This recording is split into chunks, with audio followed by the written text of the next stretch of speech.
আসসালামু আলাইকুম guys, what is up. তো আজকে আমরা যে business studies, business organization and ম্যানেজমেন্টের যে নিয়ন্ত্রণের যে পার্টটা আছে 10ম অধ্যায়, তো এইটা নিয়ে আমরা আজকে আলোচনা করব, কনসেপ্ট অফ কন্ট্রোলিং। হ্যাঁ, আমাদের একটা ব্যবস্থাপনা পরিচালনার ক্ষেত্রে কন্ট্রোলিং জিনিসটা কিন্তু খুবই গুরুত্বপূর্ণ। যদি আপনি ঠিকভাবে নিয়ন্ত্রণ করতে না পারেন, যদি আপনার কর্মসংস্থান, কর্মী, হ্যাঁ মানে সবই আছে, মূলধন, হ্যাঁ উৎপাদন ব্যবস্থা, অর্থ সম্পদ, সব ধরনের জিনিস আছে, কিন্তু আপনি যদি সবগুলো জিনিস ঠিকমতো নিয়ন্ত্রণ করতে না পারেন, তাহলে সেই ক্ষেত্রে আপনার কি কখনোই সঠিক ফলাফল বা সাফল্য লাভ করা অর্জন সম্ভব নয়। তো সেক্ষেত্রে আমাদের নিয়ন্ত্রণটা খুবই গুরুত্বপূর্ণ। হ্যাঁ, তো নিয়ন্ত্রণের ধারণা হলো কনসেপ্ট অফ কন্ট্রোলিং। হ্যাঁ, তো পরিকল্পনা বাস্তবায়নে হ্যাঁ, ফার্স্ট অফ অল আমরা দেখি নিয়ন্ত্রণ কাকে বলে। পূর্ব নির্ধারিত আদর্শ মানের সাথে প্রকৃত কার্যের ফলাফল তুলনা করে। পূর্ব নির্ধারিত আদর্শ মান মানে এই আদর্শ মানটা আমাদের পূর্বে নির্ধারণ করা হচ্ছে যে এটা আমাদের আদর্শ মান বা এটা আমাদের টার্গেট, এটা আমাদের একটা আদর্শ মান। হ্যাঁ, পূর্ব নির্ধারিত আদর্শ মানের সাথে প্রকৃত কার্যের ফলাফল। এখন আমাদের তো একটা টার্গেট আছে যে 5 লাখ টাকা হলে আমাদের এটা আদর্শ মান, আমাদের 5 লাখ টাকা আমাদের একটি আদর্শ মান, বা এটা আমরা পেলে আমরা সাকসেস, মানে ফুলফিল সাকসেস। হ্যাঁ, আমরা এটা অর্জন করলে আমরা জ্ঞানার। বাট কিন্তু কাজ করার শেষে, কাজ সম্পাদন করার পর যে ফলাফলটা আমরা পাবো, বা পণ্য বিক্রয় করার পর আমরা প্রত্যেকটা 10টা পণ্য কিনলাম, 10টা পণ্য কেনার পরে হ্যাঁ এত টাকা, মানে যাই হোক আমরা 5 লাখ টাকা আমাদের আদর্শ মান বা জ্ঞানার হওয়া বা সাকসেস হওয়ার একটি অ্যামাউন্ট। কিন্তু আমাদের প্রকৃত কার্য সম্পাদন হওয়ার পর আমরা যে ফলাফলটা পাই, কার্য সম্পাদন বা কাজ থেকে যে ফলাফলটা পাই, সেটা হলো প্রকৃত কার্যের ফলাফল। হ্যাঁ, ওটার সাথে কম্পেয়ার করে 5 লাখ টাকা থেকে 3 লাখ টাকা আমরা যখন দেখবো 3 লাখ অথবা 4 লাখ টাকা পাই, প্রকৃত কার্যের ফলাফল থেকে আমরা 4 লাখ টাকা পেলাম, তখন কি হবে? সাধারণত বেশি হয় না, কমই হয়ে থাকে। হয়তো 5 লাখ অ্যারাউন্ড 5 অথবা 5-এর কম, কিন্তু 5-এর বেশি কখনো, মানে আমাদের আদর্শ মানের থেকে বেশি হওয়ার সম্ভাবনা খুব কম, মানে হয় না, আদর্শ মানের থেকে বেশি কখনো হয় না। কিন্তু যখন আদর্শ মান থেকে আমাদের প্রকৃত কার্যের ফলাফলটা তুলনা করে নির্ণীত বিচ্যুতি সংশোধনী কার্য ব্যবস্থা, মানে ফলাফল তুলনা করে, যে 5 লাখ থেকে 4 লাখ হলে হ্যাঁ কত 1 লাখ, এখন তুলনা করে নির্ণীত বিচ্যুতি সংশোধন কার্য ব্যবস্থা। এখন কি আমাদের চাহিদা কত? 5 লাখ ছিল আমাদের টার্গেট, কিন্তু 4 লাখ টাকা হয়েছে। আমাদের এখানের মধ্যে ঘাটতি কত? 1 লক্ষ টাকা। সেই 1 লক্ষ টাকা বা 10% হলো আমাদের বিচ্যুতি। এই 10% যখন আমাদের সংশোধন করার প্রক্রিয়াটাকেই, এই যে আদর্শ মান থেকে প্রকৃত কাজের ফলাফল নির্ণয় করে বিচ্যুতি সংশোধনে, মানে ওই যে 10% যে গ্যাপটা, হ্যাঁ, যে আদর্শ ফলাফলের সাথে প্রকৃত ফলাফলের যে গ্যাপটা থাকে, ফলাফল তুলনা করে যে গ্যাপটা রয়েছে, এটা নির্ণয় করে বিচ্যুতি ফলাফলটাকে, ওই 10%টাকে সংশোধন করবেন। এটা আমরা যখন ফুলফিল করে দিতে পারবো, করার কার্য ব্যবস্থাকেই মানে সাধারণত নিয়ন্ত্রণ বলে। ওটা সংশোধন করার প্রক্রিয়াটাকেই নিয়ন্ত্রণ বলে। ব্যবস্থাপনার মৌলিক কার্যাবলীর মধ্যে নিয়ন্ত্রণ সর্বশেষ ও গুরুত্বপূর্ণ ধাপ, এটাই সর্বশেষ ধাপ। ওই যে আমরা সব কাজ, এখন আমরা কখন একটা জিনিস প্রোডাকশন দিতে পারবো? 5 লাখ টাকা টার্গেট, 3-4 লাখ টাকা পেলাম, আমাদের কিন্তু সব কাজ শেষ। হ্যাঁ, 4 লাখ টাকা পেলাম, আমরা তো আর এমনি পাইনি, সব ধাপে সব কাজ শেষ করবো, কাজ করা শেষ, কাজের ফলাফলও বের হয়ে গেছে। হ্যাঁ, দেন আমাদের লাস্ট স্টেপ এবং সর্বশেষ এবং সর্বগুরুত্বপূর্ণ স্টেপটা কি? যে এই যে 4 লাখ টাকা আমরা পেলাম, কাজ শেষ, সব কাজ সফলভাবে সম্পাদন হলো, এই 4 লাখ, এখন গ্যাপটা কত, ঘাটতি কত? এই যে 10% গ্যাপ, 1 লাখ অ্যামাউন্ট একটা গ্যাপ রয়েছে আমাদের আদর্শ বিচ্যুতি মানের সাথে, যেটা আমাদের চাহিদা ছিল। হ্যাঁ, চাহিদা ছিল 5 লাখ, আমরা প্রোডাকশন করতে পারছি 4 লাখ। এই 1 লাখ টাকার যে গ্যাপটা, এটা পূরণ করে দেওয়াটাই এই বিচ্যুতি নির্ণয় করে বিচ্যুতি সংশোধন কার্য ব্যবস্থায় বলা হয় নির্ণয়। এটা হলো সর্বশেষ এবং গুরুত্বপূর্ণ ধাপ। পরিকল্পনার মাধ্যমে নির্দিষ্ট লক্ষ্যে পৌঁছানোর জন্য ব্যবস্থাপনা প্রক্রিয়া যে কার্যক্রম শুরু হয়, নিয়ন্ত্রণের মাধ্যমে তার সমাপ্তি ঘটে। পরিকল্পনা একটা ব্যবস্থাপনার কার্য সম্পাদনের বা একটা ব্যবস্থাপনা প্রক্রিয়া সাধারণত স্টার্টিংটা কী হয়? আমাদের পরিকল্পনা করি আমরা ফার্স্টে, আমাদের কাছে পুঁজি নেই, অর্থ নেই, কর্মসংস্থান নেই, কর্ম নেই, বাসস্থানে কিচ্ছু নেই, কিন্তু ফার্স্ট অফ অল কি ফার্স্টে কি আমরা কাজ করা শুরু করে দিই, কেন ফার্স্টে আমরা পরিকল্পনা করি, সিদ্ধান্ত গ্রহণ করি যে এই জিনিসটা আমি করবো, এটার জন্য কী কী লাগবে আমরা আগে ওটা আমাদের মাথায় মানে চিন্তা করি, পরিকল্পনা করি, দেন পরিকল্পনা অনুযায়ী স্টেপ বাই স্টেপ আগে। ওই যে পরিকল্পনা থেকে শুরু করে একদম ফার্স্ট অফ অল পরিকল্পনা হলো স্টার্টিং, এন্ডিংটাতে কী হবে, এন্ডিংটা হবে নিয়ন্ত্রণ বা কন্ট্রোলিং। হ্যাঁ, তো পরিকল্পনা থেকে নিয়ন্ত্রণ, পরিকল্পনা একদম শুরু আর নিয়ন্ত্রণ একদম শেষ দাও। হ্যাঁ, এখানে হলো ব্যবস্থা নিয়ন্ত্রণের মাধ্যমে তা সমাপ্তি করে পরিকল্পনার মাধ্যমে নির্দিষ্ট বোঝার জন্য ব্যবস্থাপনা প্রক্রিয়া। অবশ্যই নিয়ন্ত্রণ কাজের মধ্য দিয়ে প্রতিষ্ঠানের সুবিধা অসুবিধা শক্তি দুর্বলতা যে বাস্তব চিত্র ফুটে ওঠে, মানে এটার মাধ্যমে বোঝা গেল যে কাজটা কতটুকু ভালো হয়েছে। আমরা যদি 5 লাখের মধ্যে 4 লাখ প্লাস 4.5 লাখ প্লাস যদি আমরা দিতে পারতাম প্রোডাকশন, দ্যাটস মিন আমাদের এখানে বোঝা যাচ্ছে যে আমাদের কর্মসংস্থান ভালো, আমাদের প্রোডাকশন ভালো হচ্ছে, মোটামুটি স্টেবল। আর যদি 5 লাখ কারেক্ট 5 লাখে আমরা প্রোডাকশন দিতে পারবো, that is a very perfect. আমরা এটার মাধ্যমে আমরা বুঝতে পারবো যে আমাদের কাজের কতটুকু সুযোগ সুবিধা পেয়েছে, কতটুকু শক্তি আছে, কত দুর্বলতা আছে, কোন জায়গায় গ্যাপ আছে, কোন জায়গায় ল্যাক আছে, ল্যাকিং আছে, কোন জায়গায় আমাদের আরেকটু ইনভেস্ট করতে হবে, কোন জায়গায় একটু আমাদের জোর খাটাতে হবে, এগুলো সব আমরা বুঝতে পারি এই নিয়ন্ত্রণ প্রক্রিয়ার মাধ্যমে। হ্যাঁ, সময় নিয়ম প্রক্রিয়া উদ্যম অর্জন প্রয়াসপূর্ণ। আচ্ছা, এখানে কি নিয়ন্ত্রণ কার্যের নিম্নোক্ত বৈশিষ্ট্য লক্ষণীয়। হ্যাঁ, এই যে চারটা পয়েন্ট, একটি ব্যবস্থাপনা প্রক্রিয়ার সর্বশেষ কাজ, এটি ব্যবস্থাপনা প্রক্রিয়ার সর্বশেষ কাজ, এটি একটি কাল্পনিক কাজ। ক্লান্তিক এই যে সর্বশেষ ধাপ আর ক্লান্তিক কাজ একই। হ্যাঁ, এটা হলো এটি একটি ক্লান্তিক কাজ মানে সমাপ্তি কাজ। হ্যাঁ, এটি ব্যবস্থাপনা প্রক্রিয়ার সর্বশেষ কাজ, এটি একটি ক্লান্তিক কাজ। হ্যাঁ, দেন 3 নাম্বারটা কি, এক্ষেত্রে পূর্ব নির্ধারিত মানের সাথে কার্যফলের তুলনা করা হয়। পূর্ব নির্ধারিত মানের সাথে পূর্বে আমরা কী পেয়েছি, পূর্বে আদর্শ মানটাকে সাথে কাজের যে মানটা, কাজের ফলের তুলনা করা হয়। বিচ্যুতি ঘটলে সংশোধনীমূলক ব্যবস্থা গ্রহণ করা এর মূল লক্ষ্য। যদি বিচ্যুতি ঘটে থাকে, বিচ্যুতি না ঘটতে পারে, 5 লাখের মধ্যে আপনি 5 লাখও যদি প্রোডাকশন দিয়ে থাকে, that's fine, that's a great job. আপনার এটা আপনার প্রজেক্টটা আপনার কাজটা সম্পূর্ণভাবে স্বয়ংসম্পূর্ণভাবে পরিকল্পনা হয়েছে, এখানে আমাদের নিয়ন্ত্রণ এরকমভাবে ঘাটানোর কিছু নেই। কিন্তু যদি কিছু ল্যাক থাকে, সাধারণত থাকেই, একটা ভালো মানের যদি করতে চায় মোটামুটি আপনার 5 লাখের মধ্যে 4.5 লাখ প্লাস 4.5 লাখ 4 লাখ অ্যারাউন্ড এরকম থাকে, একটা না একটা ছোটোখাটো কিছু গ্যাপ থাকবে, এটা স্বাভাবিক, এটা খারাপ কিছু না। ওই যে এখন ল্যাক থেকে গেল, আপনি কিছু করতে পারলেন না বা কিছু কোনো পদক্ষেপ নিলেন না, তাহলে এটাই আপনার ব্যর্থতা। গ্যাপ আছে, বিচ্যুতি ঘটলে ওই যে ল্যাকটা যদি ঘটে, তখন কী করবেন, গ্যাপটা যদি ঘটে সংশোধনমূলক ব্যবস্থা গ্রহণ করবেন। হ্যাঁ, এই গ্যাপটা আমরা কীভাবে পূরণ করা যায়, আমরা ওই ব্যবস্থার সাথে সাথে যদি আমরা গ্রহণ করতে পারি, তাহলে এটাই হবে আমাদের সাকসেস, এটাই হবে আমাদের সফলতা, এটাই হবে ব্যবস্থা গ্রহণের করার এক্ষেত্রে মূল লক্ষ্য। তা ফার্স্ট অফ অল কি, ব্যবস্থাপনার সর্বশেষ কাজ, এটা একটি কালান্তিক কাজ। এই ক্ষেত্রে পূর্ব নির্ধারিত মানের সাথে কার্যফলের তুলনা করা হয়। বিচ্যুতি ঘটলে সংশোধনমূলক ব্যবস্থা গ্রহণ করা এক্ষেত্রে মুখ্য। হ্যাঁ, এটা হলো আমাদের এই পর্যন্ত, মানে এটা হলো আমরা নেতৃত্ব কী, নিয়ন্ত্রণ কী, নিয়ন্ত্রণের কয়েকটা ধাপ বললাম। তো এখানে আমরা একটা এক্সাম্পল দেখতে পারি। যে আচ্ছা, আমি তো বললামই যে 10 নম্বর, এখানে 10 নম্বর হলো আপনার আদর্শ মান, আপনি 10 নম্বরের মধ্যে 8 পেয়েছেন। তো 8টা আপনি এটা কীভাবে পেয়েছেন, আপনি যেভাবে লেখাপড়া করেছেন যতটুকু, হ্যাঁ আপনি যেভাবে পরীক্ষা দিয়েছেন সেই অনুযায়ী আপনি 8 মার্ক পেয়েছেন। হ্যাঁ, তো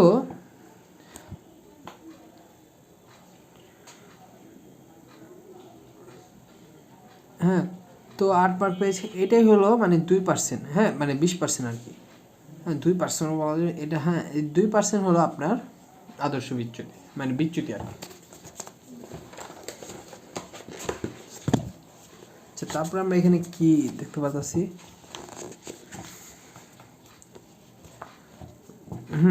এখন এখানে কি, এটা হলো হ্যাঁ,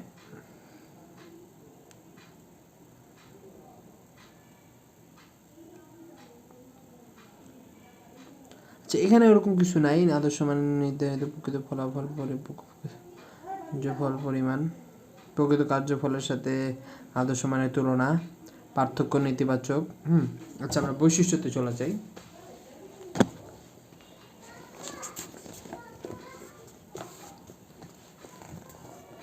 হ্যাঁ, নিয়ন্ত্রণের বৈশিষ্ট্য বা ফিচার্স অফ কন্ট্রোলিং। নিয়ন্ত্রণ হলো ব্যবসা প্রতিষ্ঠানের অন্যতম গুরুত্বপূর্ণ পরিকল্পনা অনুযায়ী সঠিকভাবে সম্পাদিত হয়েছে কিনা তা দেখা এবং প্রয়োজনীয় সংশোধনমূলক ব্যবস্থা গ্রহণ কাজই হল নিয়ন্ত্রণ। আচ্ছা, যাই হোক, এখানে সর্বশেষ ধাপ সর্বশেষ ধাপ হল নিয়ন্ত্রণ ব্যবস্থাপনা প্রক্রিয়া সর্বশেষ ধাপ। পরিকল্পনার মাধ্যমে যে প্রক্রিয়ার সূত্রপাত ঘটে, হ্যাঁ, পরিকল্পনার মাধ্যমে যে প্রক্রিয়ার সূত্রপাত ঘটে নিয়ন্ত্রণের মাধ্যমে তার সমাপ্তি হয়। একটি নির্দিষ্ট মেয়াদে যে পরিকল্পনা গৃহীত হয় সেই অনুযায়ী কাজ সম্পাদনের পর মেয়াদকাল শেষে যা পরিকল্পনার বিভিন্ন পর্যায় শেষে একটি নির্দিষ্ট মেয়াদে যে পরিকল্পনা গৃহীত হয়, নির্দিষ্ট যে পরিকল্পনা সূত্রপাত ঘটে নিয়ন্ত্রণের মাধ্যমে তা শেষ হয়। একটি নির্দিষ্ট মেয়াদে যে পরিকল্পনা গৃহীত হয় সে অনুযায়ী কাজ সম্পাদনের পর মেয়াদকাল শেষে বা পরিকল্পনার বিভিন্ন পর্যায় শেষে নিয়ন্ত্রণ কার্য সম্পাদন হয়ে থাকে। তো 2 নম্বরটা কি? নিয়ন্ত্রণ ভিত্তি নির্ভরতা। ভিত্তি নির্ভরতা। নিয়ন্ত্রণ কার্য সবসময় কোনো ভিত্তি বা মান নির্ভর করে পরিচালিত হয়। নিয়ন্ত্রণ কার্য সব ভিত্তি বা মান নির্ভর। এখন নিয়ন্ত্রণ কার্য আমরা কীভাবে এটা করব? হচ্ছে আদর্শ মান, ওটার উপর দিয়ে বেসিক্যালি আমাদের সাথে নিয়ন্ত্রণ হয় যে আদর্শ মান থেকে অথবা এত পর্যন্ত হলো না, অথবা এত পর্যন্ত আমরা প্রোডাকশন দিতে পেরেছি, অথবা এত পর্যন্ত আমাদের চাহিদা পূরণ হয়েছে, এতটুকু হয় নাই। তো এই মানটার উপর ভিত্তি করেই সাধারণত নির্ভর করেই নিয়ন্ত্রণ কার্য সবসময় কোনো ভিত্তি বা মান নির্ভর করে না। ভিত্তি বা মান নির্ভর নিয়ন্ত্রণ কার্য সবসময় কোনো ভিত্তি বা মান নির্ভর করে পরিচালিত হয়। অর্থাৎ নিয়ন্ত্রণ কার্যের ফলাফল তুলনার জন্য কোনো পূর্ব নির্ধারিত মান, ভিত্তি ও পরিকল্পনা প্রয়োজন পড়ে। নিয়ন্ত্রণ কার্য হলো সর্বশেষ। তো এটার আগে তো অনেক কিছুর প্রয়োজন পড়বে, কারণ ধাপে ধাপে এগোতে হবে। তো এটা কিন্তু কি পূর্ব নির্ধারিত মানের প্রয়োজন হয়, ভিত্তি বা পরিকল্পনা প্রয়োজন পড়ে। নিয়ন্ত্রণ কার্য অর্থাৎ নিয়ন্ত্রণ কার্যের ফলাফল তুলনার জন্য কোনো পূর্ব নির্ধারিত মান, নিয়ন্ত্রণ কার্য ফলাফল তুলনার জন্য প্রবাহিত মান, ভিত্তি বা পরিকল্পনার প্রয়োজন পড়ে, অন্যথায় বিচ্যুতি নিরূপণ করা সম্ভব হয়। অবশ্যই এখানে পূর্ব নির্ধারিত মানের প্রয়োজন হবে, যে 5 লাখ এটার প্রয়োজন হবে। এটা ছাড়া তো আপনার বিচ্যুতি কীভাবে বের করবো? তাই 4 লাখ থেকে 4.5 লাখ প্রোডাকশন থাকবে, এটাতে আমরা হ্যাপি থাকতাম। দেন আমরা বুঝতে পারতাম না যে 4.5 লাখ থেকে 5,50,000 গ্যাপ আছে এখানে। এটা অবশ্যই দরকার। পরিকল্পনার মাধ্যমে একটি কাজ সম্পাদন দরকার। 4.5 লাখ যদি আমরা অ্যামাউন্ট বের করতে না পারতো, আমরা 5 লাখ পর্যন্ত আমরা টার্গেট রেখেছি, কিন্তু আমরা কাজই করলাম না, পরিকল্পনা নিলাম না, কোনো কাজ করলাম না, 4.5 লাখ প্রোডাকশনে করতে পারলাম না, তাহলে এটার মাধ্যমে আমরা কীভাবে বিচ্যুতি নির্ণয় করবো? সো অবশ্যই এর পূর্ব নির্ধারিত মান দরকার, ভিত্তি ও পরিকল্পনা প্রয়োজন পড়ে, অন্যথায় বিচ্যুতি নিরূপণ করা সম্ভব নয়। 2 নম্বরটা কী বললাম? সর্বশেষ ধাপ ভিত্তি নির্ভরতা। কী বললাম? ভিত্তি নির্ভরতা। ভিত্তির একটা নির্ভর করে, মান নির্ভর করে। কালান্তিক কাজ সেম। সর্বশেষ ধাপ কালান্তিক কাজ, কালান্তিক বলতে কি? কাজের সমাপ্তি। কোনো নির্দিষ্ট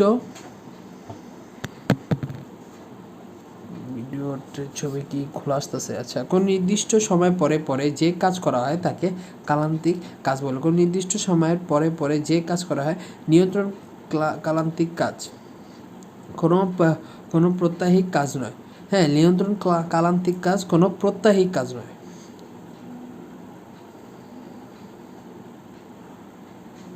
নিয়ন্ত্রণ হলো কালান্তিক কাজ, কোনো প্রত্যেক কাজ না।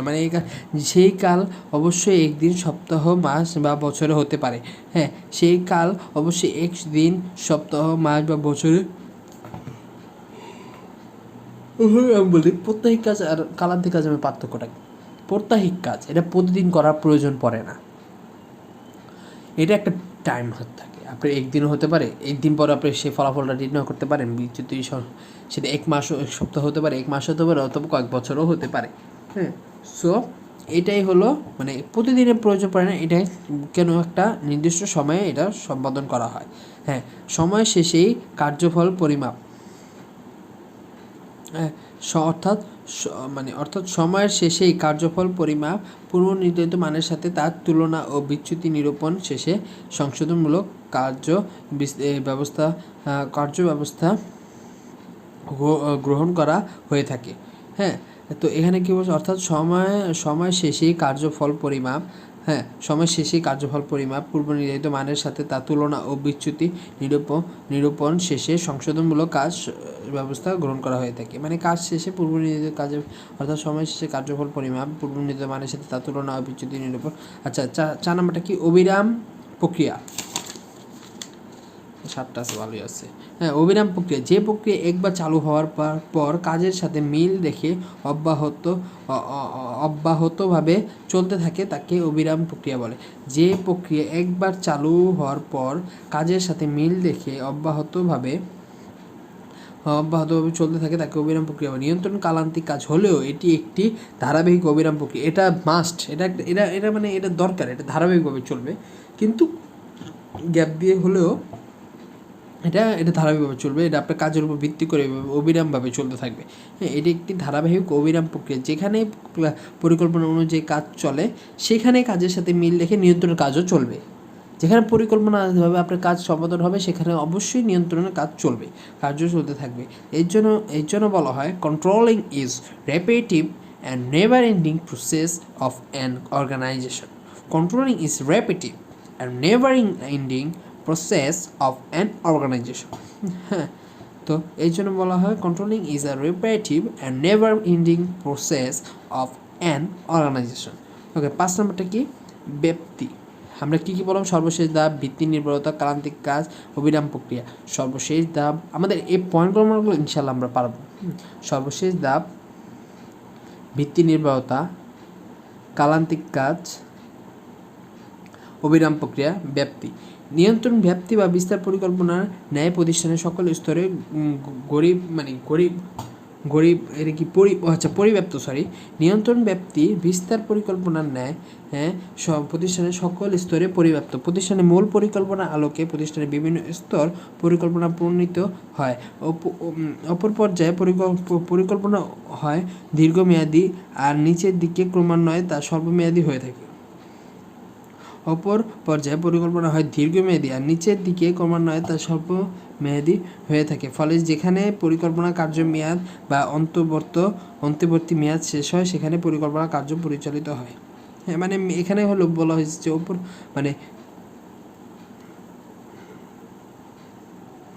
মূল পরিকল্পনা আলোকে প্রতিষ্ঠানের বিভিন্ন স্তর পরিকল্পনা পরিণত হয়। অপর পর্যায়ে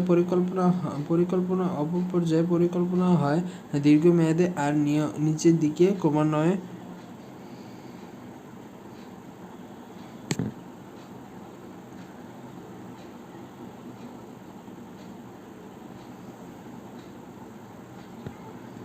ক্রমান্বয়ে মানে এগুলো হলো ক্রমান্বয়ে হয়ে থাকে। সেখানে পরিকল্পনা কার্যমেয়াদী বা অন্তর্বর্তী কার্য মেয়াদ শেষে সেখানে নিয়ন্ত্রণ কার্য পরিচালিত হয়। 6 নম্বরটা কি? 6 নম্বরটা হলো ঊর্ধ্ববর্তন সম্পাদিত কাজ। হ্যাঁ, বা ওয়ার্ক অফ আপার এক্সিকিউটিভ। নিয়ন্ত্রণ সবসময় ঊর্ধ্বতর কাজ, অর্থাৎ কোনো বিষয় কর্তৃক যার হাতে রয়েছে সেই বিষয়ে নিয়ন্ত্রণ ব্যবস্থা কার্যকর করা,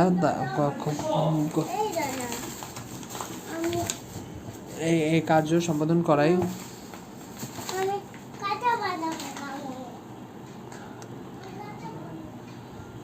এখানে ধরো নিয়ন্ত্রণ সবসময় ঊর্ধ্বতন কাজ, অর্থাৎ কোনো বিষয় কর্তৃক যার হাতে রয়েছে সেই বিষয়ে নিয়ন্ত্রণ ব্যবস্থা কার্যকর করা তার দায়িত্বের মধ্যে পড়ে। অবশ্যই এই ক্ষেত্রে ঊর্ধ্বতন বলতে কোনো উপবিভাগ বা বিভাগীয় কর্মকর্তাকেও বোঝানো হয়, মানে ম্যানেজার আর কি, যার অধীনে কাজ সম্পাদিত হয়। অধীন ব্যক্তিদের কাজের নিয়ন্ত্রণ করা তারই দায়িত্ব অন্তর্ভুক্ত। অবশ্য এ বিষয়ে ঊর্ধ্বতনদের নির্দেশনা থাকে। মানে এখানে সাধারণত মালিক পক্ষ অথবা ম্যানেজার যারা আছে তারাই এই বিষয়গুলো সলভ করে থাকে। ঊর্ধ্বতন সম্বন্ধিত কাজ।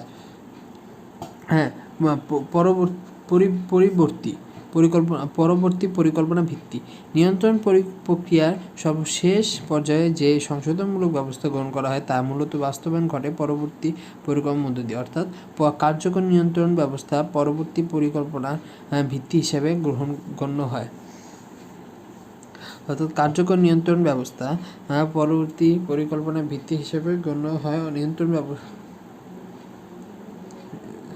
নিয়ন্ত্রণ ব্যবস্থায় নির্দিষ্ট করে দেয় পরবর্তী পরিকল্পনা কী হবে।